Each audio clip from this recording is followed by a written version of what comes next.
కాదని ఒక వర్డ్ అని క్షమాపణ కూడా చెప్పారు కదా, క్షమాపణ కూడా చెప్పారు. మీరు దాని గురించి డైవర్ట్ చేయకూడదు. కళ్యాణ్ గారు దీంట్లో మాట్లాడలేదు, ఈ టాపిక్ కాదు చేయలేదు. మీరు దేనికైతే ఏ వర్డ్ వాడడం తప్పని క్షమాపణ చెప్పారో సిపిని ఉద్దేశించి అన్నారు. గతంలో కూడా ఒకసారి ఇట్లనే ముదిరాజు గారిని ఉద్దేశించి అంటే ఈటెల రాజేందర్ సామాజిక వర్గం అప్పుడు కూడా చాలా వివాదం ఇలానే క్షమాపణ చెప్పారు. నేను అనలేదు, క్షమాపణ అనలేదు, నేను అనలేదు. ఆడియో రికార్డ్ బయటకు వచ్చింది, ప్లీజ్ తీయండి. అప్పట్లో ఏ నాడు కూడా నేను అనలేదు, నేను చెయ్యలేదు.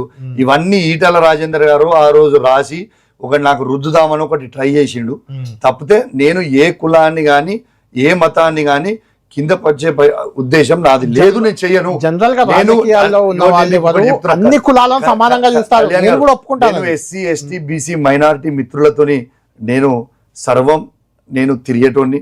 నేను నా నియోజకవర్గంలో కానివ్వండి, హైదరాబాద్లో కానివ్వండి, మేము వాళ్ళతోనే తిరుగుతా తప్పితే వీళ్ళతో ఎవరిని ఇబ్బంది పెట్టే ఇంటెన్షన్ గా ఉండదు. అంటే నేను చెయ్యను కూడా. అసలు నేను ఈ కులాలకి ఇవన్నీ వ్యవస్థకి నేను వ్యతిరేకం.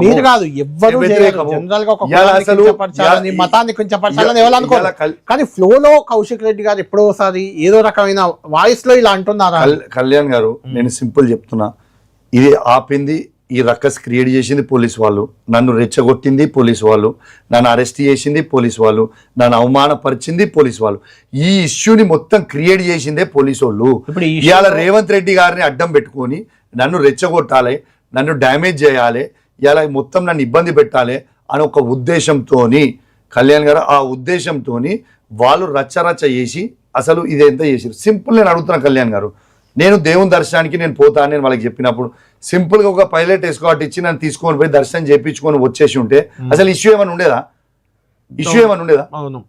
వీళ్ళు అది చేయకుండా మొత్తం అడ్డం పెట్టి పోలీసు వాళ్ళని ఆపి ఇష్యూ క్రియేట్ చేసింది వాళ్ళని. నా కళ్యాణ్ గారు మీరే చెప్పండి, దీనికంటే ఎక్కువ నేను ఏం చెప్పాలి? రైట్. అయితే ఎందుకు అసలు పోలీసులను మీరు టార్గెట్ చేస్తున్నారా లేకుంటే పోలీసులు మిమ్మల్ని టార్గెట్? పోలీసు వాళ్ళు టార్గెట్ అని కాదు, పోలీసు వాళ్ళకి రేవంత్ రెడ్డి గారి ఆదేశాలతో కాంగ్రెస్ కండువాలు కప్పుకొని పనిచేస్తున్నారు. కానీ ఇవాళ కాంగ్రెస్ కండువాలు కప్పుకొని పనిచేస్తున్న ఆఫీసర్లకు మాత్రం నేను చెప్తా ఉన్నా, 3 ఏళ్ల తర్వాత బీఆర్ఎస్ పార్టీ గవర్నమెంట్ వస్తుంది, మీ డ్యూటీలు ఎట్లా చేయాలి, మీ డ్యూటీలు మీతో ఎట్లా చేపియాలి అనే బరాబర్ నేర్పిస్తా.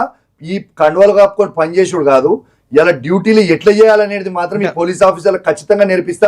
ఈ ముగ్గురు పోలీస్ ఆఫీసర్లకు మాత్రం గ్యారెంటీగా నేర్పిస్తా.